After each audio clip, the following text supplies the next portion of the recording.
சபலத்தால் சரிந்த சரவணபவன் உரிமையாளர் ராஜகோபாலன் அவர்களின் சாம்ராஜ்யம்.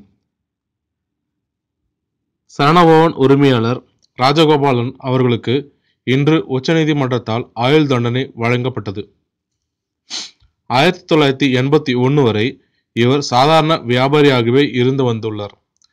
பின்பு சென்னையில் சாப்பிட நல்ல உணவகம் இல்லை என்ற ஒரு வெற்றிடம் உள்ளது என்பதையும் புரிந்து கொண்ட அவர் சென்னையில் சரவணபவன் உணவகத்தை நிறுவினார். இன்று உலகம் முழுவதும் 43 நகரங்களில் சரவணபவன் உணவகம் நிறுவி கொடிகட்டி பறந்துள்ளார்.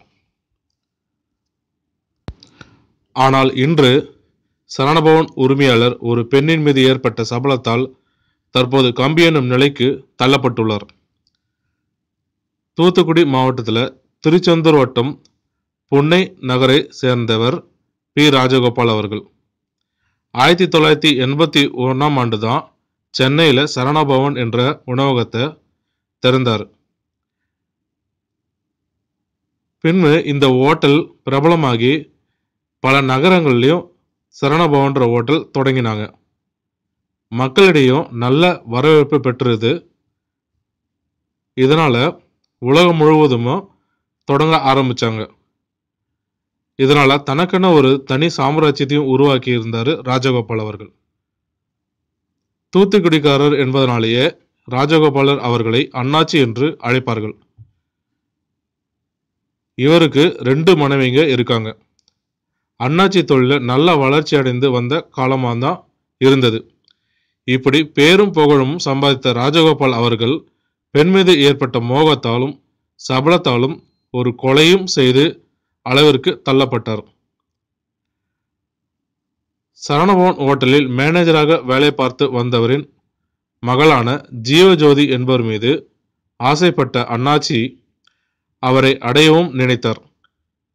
இதற்கிடையே ஜீவஜோதி தான் காதலித்து வந்த பிரின்ஸ் சாந்தகுமாரை திருமணம் செய்து கொண்டார்.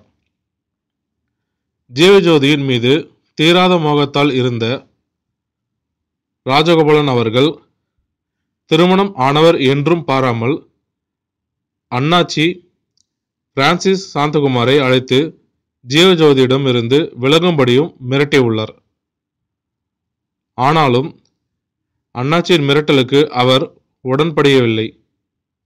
இதனால் கோபம் தலைக்கேறிய அண்ணாச்சி கூலிப்படை வைத்து கடந்த 2001ஆம் ஆண்டு அக்டோபர் மாதம் 26ஆம் தேதி சாந்தகுமாரை கடத்தி கொடைக்கானல் மலை உச்சியிலிருந்து தள்ளிவிட்டு கொலையும் செஞ்சிருக்காங்க.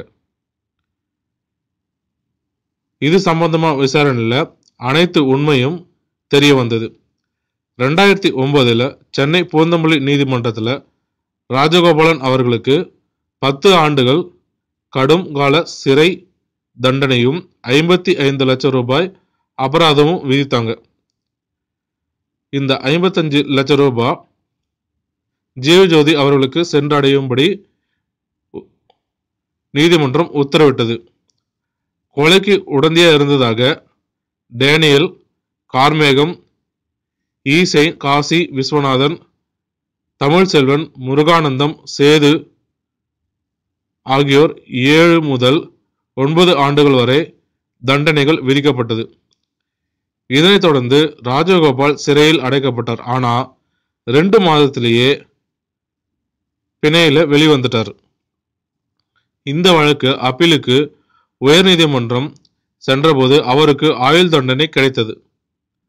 உயர்நீதிமன்ற தீர்ப்பு எதிர்த்து உச்சநீதிமன்றத்தில் ராஜகோபால் அப்பீல் செஞ்சிருந்தாரு. இன்று இவ்வழக்கை விசாரித்த உச்சநீதிமன்றம் ஆயுள் தண்டனையை உறுதி செஞ்சது.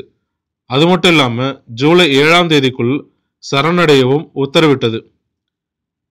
இந்த சபலத்தால ஒரு குடும்பத்தை சீரழித்த ராஜகோபால் அவர்கள் மீது வாழ்நாள் முழுவதும் இனி சிறையில்தான் தன் வாழ்க்கையை கழிக்க வேண்டும் என்ற நிலைக்கு தள்ளப்பட்டுள்ளார். மேலும் இது போன்ற தகவல்களுக்கு ஆரண்மடை தமிழ் யூடியூப் சேனலை பார்க்கவும். நன்றி, வணக்கம்.